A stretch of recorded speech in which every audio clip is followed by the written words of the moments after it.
Hi friends, तर आज आपण गुढीपाडव्यानिमित्त पोळ्या करणार आहोत। तर ह्या कुकरमध्ये मी डाळ शिजवून घेतलेली आहे। हरभऱ्याची डाळ 1 किलो पाणी टाकून शिजवून घ्यायची। त्यानंतर डाळ चांगली शिजल्याच्या नंतर त्यामध्ये गूळ टाकायचा आणि पुरण तयार करून घ्यायचं। हे बघा, हे असं पुरण होतं आणि नंतर ह्या पुरणला दळून घ्यायचं।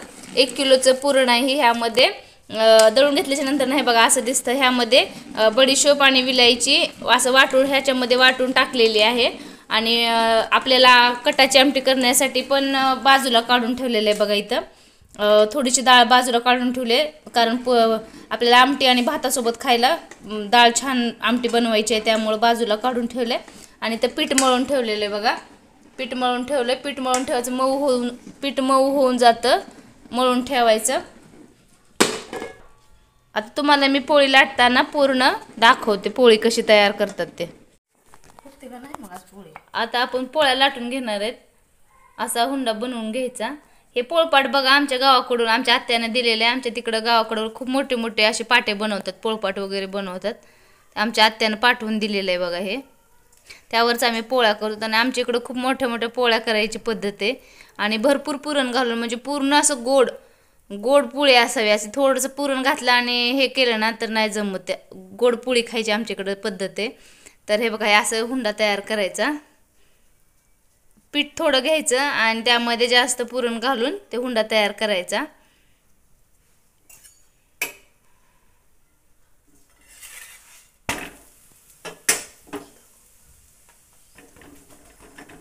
आपली इकडे पोळी हो, इकडे पोळी भाजते।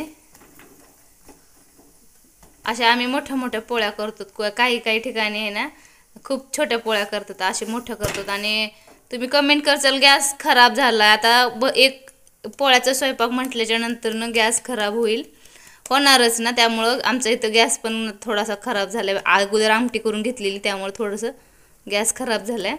आता आपण पोळी कशी लाटायची बघू। थोडंसं कोरडं पीठ टाकून घ्यायचं।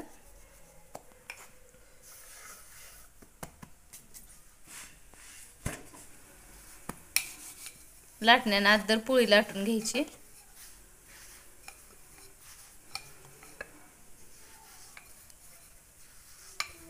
असं पोळपाट मोठा असल्यामुळं ना मोठ्या मोठ्या पोळ्या होतात बघा। ह्याच्यावर चपात्या पोळ्या आम्ही मोठ्या मोठ्याच करतो आमच्या इकडं। आणि भाकरी पण मोठ्याच लागतात, पातळ जाड भाकरी आमच्यात खात नाहीत।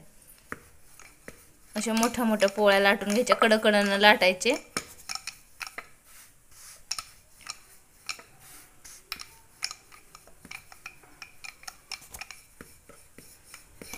आणि जास्त पुरण घातल्याच्यामुळं काही काही वेळेस पोळी फुटते।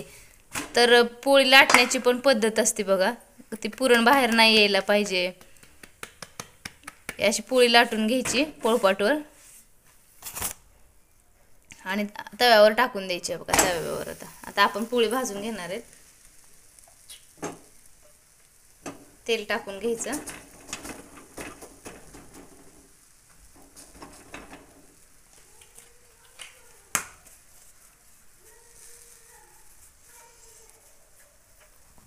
आपण पोळी उलटून घेणार आहेत।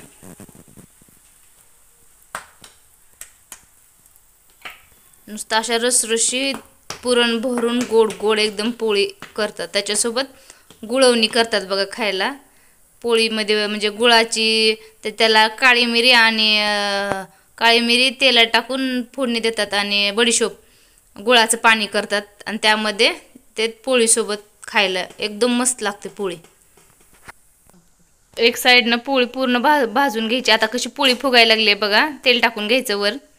तेल तूप काही टाकू शकता। हे बघा, गॅस मोठा असल्यामुळे थोडंसं पोळी करपलेली। आपली पोळी बघा कशी फुगली आहे।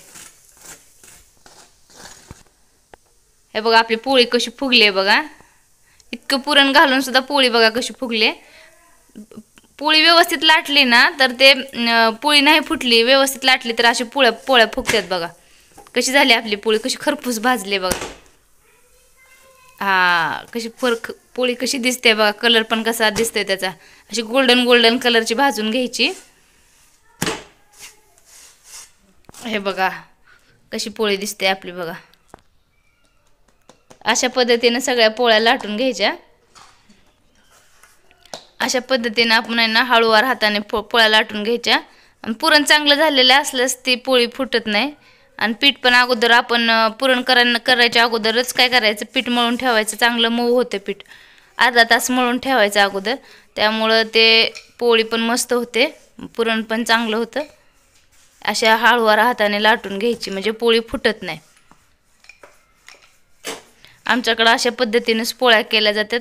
तर कमेंटमध्ये सांगा तुम्हाला आमची पद्धत आवडली का नाही. लाईक करा व्हिडिओला. पोळी लाटल्याच्या नंतर ना थोडं तेलाचा हात लावून घ्यायचा, कारण आहे ना पोळी आपल्या ते तव्याला चिटकत नाही. आणि तव्यावर पण थोडंसं तेल टाकून घ्यायचं, म्हणजे ते पूर्ण ही चिटकत नाही आपली पोळी, त्याला तव्याला चिटकत नाही. आणि उलटताना पण लवकर उलटली जाते. काही ठिकाणी बघा लोक आहे ना म्हणजे ब्रश लावतात, तेलाचा ब्रश लावतात. ते आमच्या इकडं आवडत नाही. सगळं काय आमचं गावरान पद्धतीनेच असतं. हातानंच आम्ही तेल लावतो किंवा उलटण्यानं लावतो. ते ब्रश वगैरे आम्ही यूज करत नाही, ते आमच्या घरात आवडत नाही. त्यामुळं हातानंच तेल लावत असतो. आता आपली पोळी बघा कशी भाजायला लागली. दुसरी पोळी आता एक साईडनं भाजली ना तर बघा पूर्ण खरपूस भाजू द्यायची पोळी. बघा कशी फुगायला लागली आपली पोळी. मग तेल टाकून घ्यायचं वर. कशी फुगायला लागली बघा पोळी आपली. हे बघा पोळी कशी फुगायला लागली. थोडंसं बघा दोन्ही बाजूनी तेल लावून घ्यायचं पोळीला.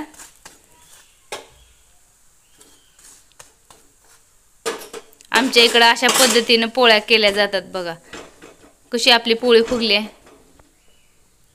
इतकं पुरण घालून सुद्धा पोळी फुटत नाही, व्यवस्थित दिसते. आणि अशा गोल्डन भाजल्या ना खायला पण मस्त लागतात. जर तुम्हाला माझी पुरणपोळी आवडल्यास लाईक करा, चॅनेलला सबस्क्राईब करा, प्लीज मला सपोर्ट करा. तर बाय, भेटू आपण नेक्स्ट व्हिडिओमध्ये.